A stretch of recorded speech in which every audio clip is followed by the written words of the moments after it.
नमस्कार दोस्तों, आज मैं बहुत ही प्यारा और छानी में का गीत ले आई हूँ। जैसा रहे कमेंट करके ज़रूर बताएं। भरी दया कलशवा में पानी, अवसानी महारानी। भरी दया कलशवा में पानी, अवसानी महारानी। सबका तो दिहु मैया मांग भरे सिंदूरा, सबका तो दिहु मैया मांग भरे सिंदूरा। हमका दिया तो जानी, अवसानी महारानी। हमका दिया तो जानी, अवसानी महारानी। भरी दा कलशवा में पानी, अवसानी महारानी।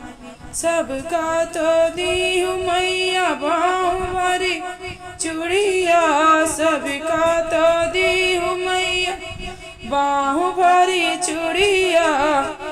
हमका दिया तो जानी, अवसानी महारानी।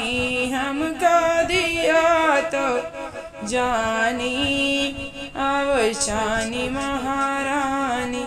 भरी दा कलशवा में पानी, अवसानी महारानी।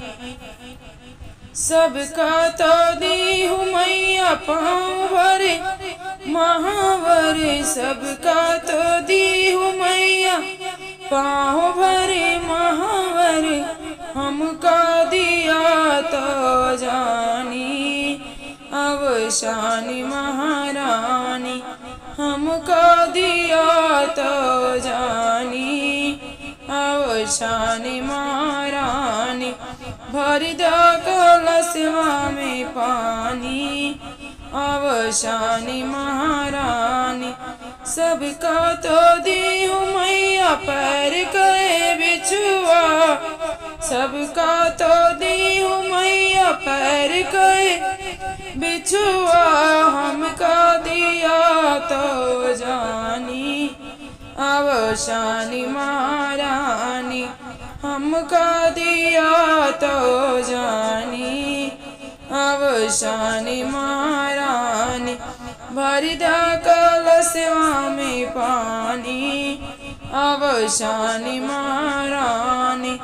सबका तो दिहु मैया गोदी के ललनवा, सबका तो दिहु मैया गोदी के ललनवा। हमका दिया तो जानी, अवसानी महारानी। हमका दिया तो जानी, अवसानी महारानी। भरी दा कलशवा में पानी, अवसानी महारानी। भरी दा कलशवा में पानी, अवसानी महारानी।